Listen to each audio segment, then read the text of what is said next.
बहुत समय पहले की बात है। एक बहुत ही सुंदर जंगल था जिसमें गुनगुनी चिड़िया अपने पति और दो बच्चों के साथ खुशी खुशी रहती थी और अन्य पक्षी भी अपने परिवार के साथ खुशी खुशी रहते थे। उन्हीं जंगल के बाहर इंसानों का एक गांव था जिसमें एक जालिम शिकारी रहता था। गंदा है, बहुत ही ज्यादा गंदा है भाई। मैं नहीं बात करूंगी भाई से, भाई अच्छा नहीं है। मम्मा मम्मा, बहन ने मेरी आइसक्रीम मुझसे छीन के खा ली है और मुझे ही गंदा बोल रही है। लाली बेटी, ऐसा नहीं कहते हैं।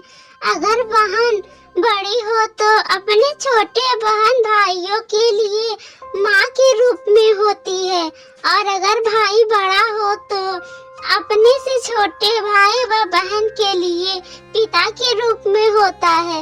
लाली बेटी, आप देखना, एक दिन आपका भाई माता पिता की तरह ख्याल रखेगा और आपकी जिम्मेदारी उठाएगा।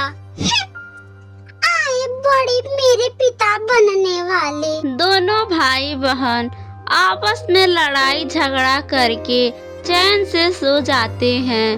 तभी काम खत्म करके बच्चों के पापा चीड़ा घर आते हैं। क्या हुआ लालू की माँ, आज बच्चे बहुत ही जल्दी सो गए। वो दोनों आपस में लड़ाई झगड़ा करके सो गए।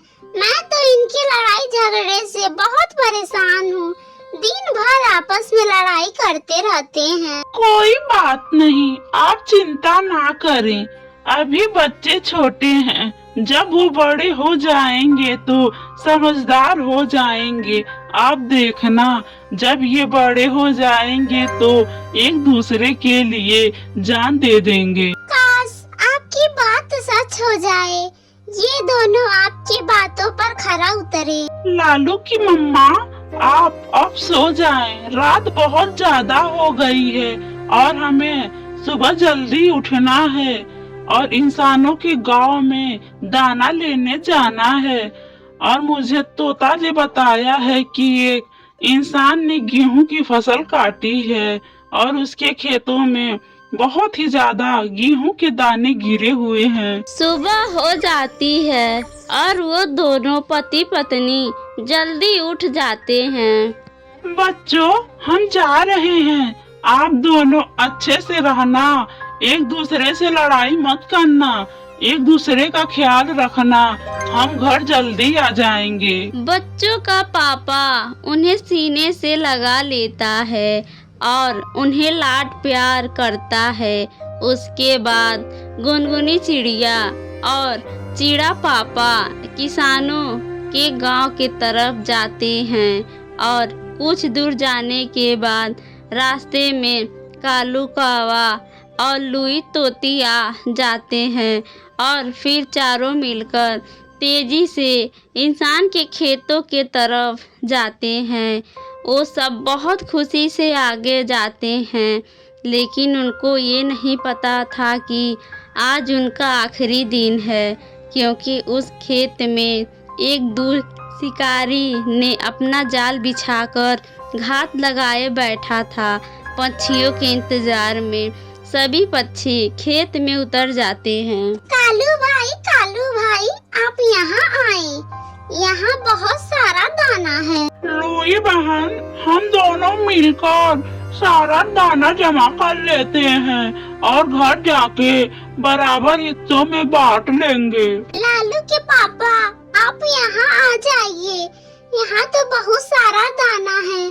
हम दोनों कुछ दाना खा लेते हैं और कुछ दाना घर के लिए ले जाएंगे। वाह चिड़िया वाह, कुछ और आगे, थोड़ा और आगे आ जाओ और फंस जाओ मेरे शिकार में।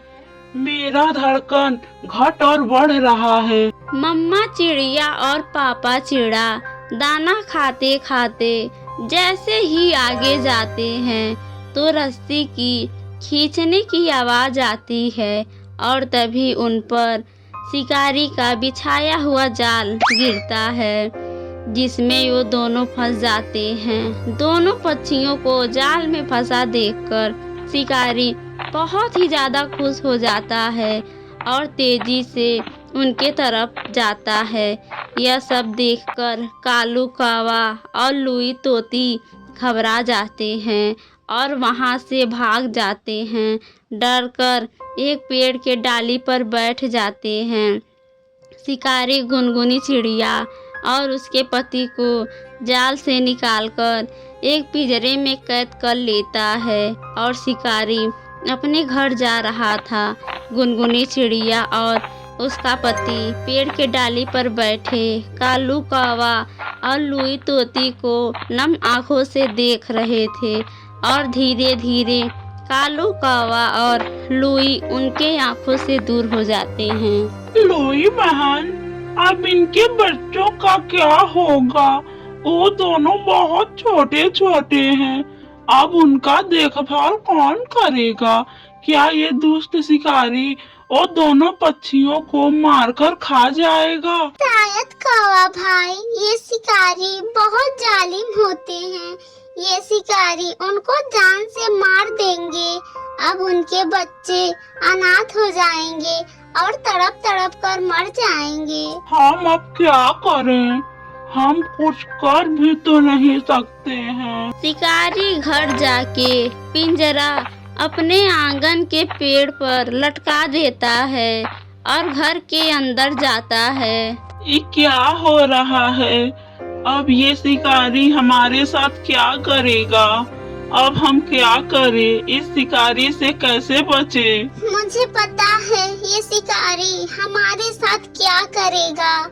अगर आप किसी तरह छोड़कर घर चले गए तो बच्चों से कहिएगा कि बच्चों की मम्मा उनसे बहुत प्यार करती थी। तभी शिकारी अपने हाथों में एक तेज धारी वाली छुरी लेकर अपने घर से बाहर निकलता है और गुनगुनी चिड़िया पिंजरे के दरवाजे के पास चली जाती है। सुनिए जी, आप मेरे पीछे छिप जाएं। मुझे पता है ये जालिम शिकारी हमारे साथ क्या करेगा। इसके हाथों में तेज धारी वाला छुरा है। तभी शिकारी अपना हाथ पिंजरे में डालता है और गुनगुनी चिड़िया खुद ही उसके हाथों में चली जाती है। पापा चिड़ा के सामने वो जालिम शिकारी गुनगुनी चिड़िया का गला काट देता है। एक बहुत ही दर्दनाक आवाज आती है और चारों तरफ सन्नाटा छा जाता है। गुनगुनी चिड़िया तड़पती है और दर्द भरी आंखों से एक नजर अपने पति की ओर देखती है और अपना प्राण त्याग देती है। अपने पत्नी को अपनी आंखों के सामने मरता हुआ देखकर पापा चिड़ा तड़प तड़प रह जाता है। पापा चिड़ा के आंखों से आंसू टपक टपक कर आंखों का आंसू सूख जाता है। अपने जीभ के स्वाद के लिए उस शिकारी ने एक हंसती खेलती परिवार का सुख चैन छीन लिया था। बहन, दरवाजे के पास जाकर देखें, हमारे मम्मा और पापा दाना लेकर आने वाले होंगे। इतना सुनकर लाली खुशी से दरवाजे पर चली जाती है। ओहो, हमारे मम्मा और पापा आ गए। ओहो, हमारे मम्मा और पापा आ गए। इतना सुनकर लालू खुशी से दरवाजे के पास जाता है। बेवकूफ बनाया, बेवकूफ बनाया, बड़ा मजा आया। लालू भाई को हमने बेवकूफ बना दिया। छोटी बहन, तुम बहुत ही झूठी हो, तुम बहुत झूठ बोलती हो। कहाँ है हमारे मम्मा और पापा? भाई भाई, वो देखो, लग रहा है कोई आ रहा है। बहन, ये तो हमारे पड़ोसी कालू अंकल हैं। कालू कौवा जल्दी जल्दी चिड़िया के घर आता है और दरवाजे पर जाकर आवाज लगाता है। बच्चों, कहाँ हैं आप लोग? मैं हूँ आपका पड़ोसी कालू अंकल। आप लोग जल्दी बाहर आए, जल्दी करो बच्चों। लालू और लाली कालू कौवा की आवाज सुनकर जल्दी जल्दी बाहर आते हैं। बच्चों, आप लोगों के लिए एक बहुत बुरी संदेश है। आप लोग घबराइएगा मत। आप लोग मेरी बात सुने। आपकी मम्मा और पापा को एक शिकारी ने कैद कर लिया है और उन्हें अपने साथ अपने घर ले गया है। लालू अब बड़ा हो गया था। वह जानता था कि शिकारी किसे कहते हैं और शिकारी पक्षियों के लिए कितना खतरनाक होते हैं। मगर लाली अभी बहुत छोटी थी, इसलिए वह कालू कौवे की बात सुनकर ज्यादा चिंतित नहीं होती है। मेरे पापा बहुत बहादुर हैं। वह किसी से नहीं डरते हैं। देखना आप लोग, वह शिकारी को मारकर या डराकर घर वापस आ जाएंगे। बेवकूफ, शिकारी इंसान होते हैं। उसे हम पक्षियां नहीं मार सकते। वह बहुत ही जालिम होते हैं और वह सभी पक्षियों को जान से मार सकते हैं। सुनो लालू बेटा, तुम अपने बहन का ख्याल रखना। अभी वह बहुत छोटी है। आज से तुम ही इसके माता पिता हो। कालू कौवा गुनगुनी चिड़िया के बच्चों को यह संदेश देकर वापस अपने घर चला जाता है और लालू अपने माता पिता के मृत्यु का खबर सुनकर अंदर ही अंदर टूट जाता है और फूट फूट कर रोने लगता है। लाली बहन, हमारे मम्मा और पापा कभी वापस नहीं आएंगे। अब हम अनाथ हो गए। अब हमें एक दूसरे का ख्याल रखना होगा। लाली बहन, मुझे मम्मा ने बताया था कि शिकारी पक्षियों का शिकार करके उनको जान से मार डालते हैं और उनको खा जाते हैं। अपने भाई की बातों को सुनकर लाली जोर जोर से रोने लगती है और अपने भाई के सीने से लग जाती है। लालू, लालू भाई, हमारे मम्मा और पापा को बहुत दर्द हुआ होगा।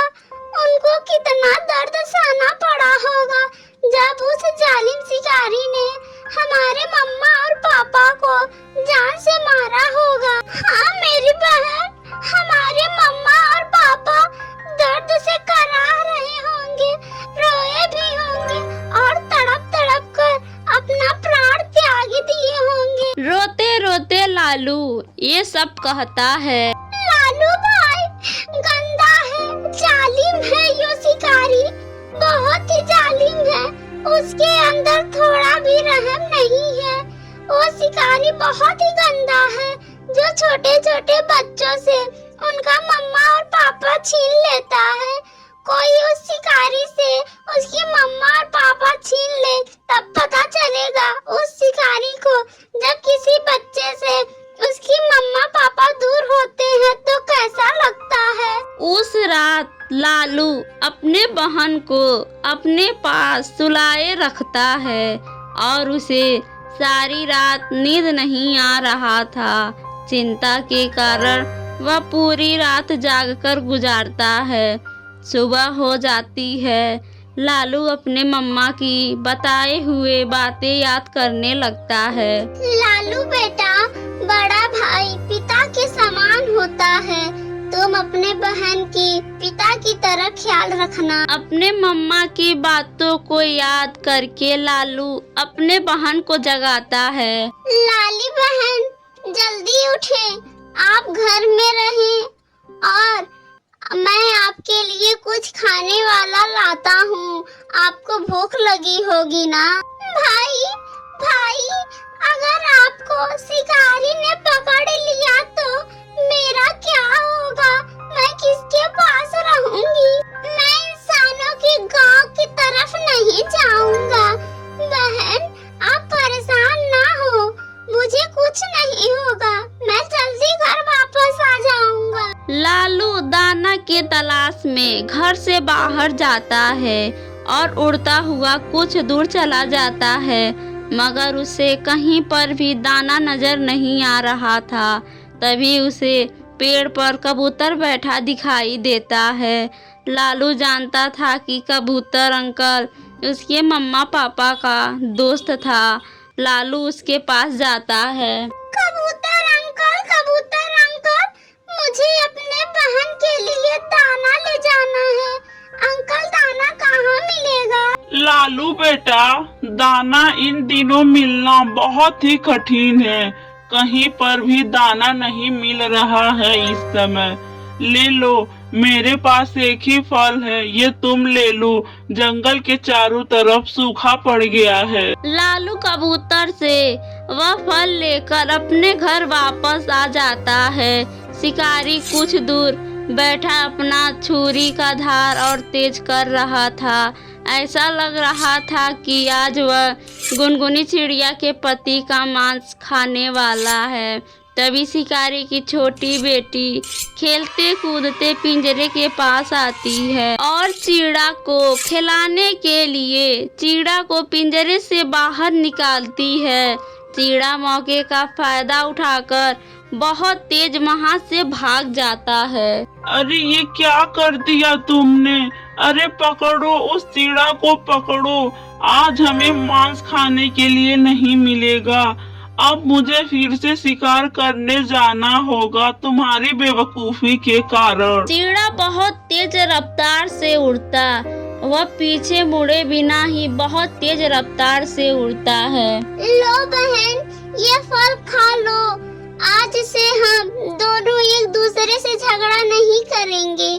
आज से मेरी बहन मेरे पास सोएगी और आज से मैं अपनी बहन का मम्मा और पापा की तरह ध्यान रखूंगा। भाई, आप भी इस फल में से खा ले। नहीं, आप खा लो, मैं दाना खा के आया हूँ। पापा चिड़ा जंगली से ये सब देख रहा था। अपने बच्चों को देखकर पापा चिड़ा का मन शांत हो जाता है और उसके आंखों में आंसू आ जाते हैं। लालू बेटा, दरवाजा खोलें। मेरे प्यारे बच्चे, जल्दी करें, मैं आ गया हूँ। इतना आवाज सुनकर लालू और लाली जंगले की तरफ देखते हैं। पापा, लाली बहन, हमारे पापा आ गए। अपने पापा को देखकर दोनों बच्चे बहुत ही खुश होते हैं। लालू जल्दी जल्दी दरवाजा खोलता है। पापा, आप आ गए। उस बुरे शिकारी ने आपको छोड़ दिया। पापा, मेरी मम्मा कहाँ है? बच्चों, मेरे प्यारे बच्चों, भगवान ने मुझ पर तरस खाकर आप लोगों के वजह से मुझे आजाद करा दिया, मगर मैं आपकी मम्मा को नहीं बचा पाया। उस जालिम शिकारी ने आपकी मम्मा को जान से मारकर खा लिया। दोनों बच्चे अपने पापा के सीने से लगे हुए थे और फूट फूट कर रो रहे थे। पापा, मम्मा ने आपसे आखिरी बात क्या कही थी? बच्चों, आपकी मम्मा ने कहा था कि वो अपने बच्चों से बहुत प्यार करती हैं। चिड़ा का तो दुख कम होने वाला नहीं था, मगर उसे इस बात की खुशी थी कि वह जैसे तैसे करके अपने बच्चों के पास आ गया था।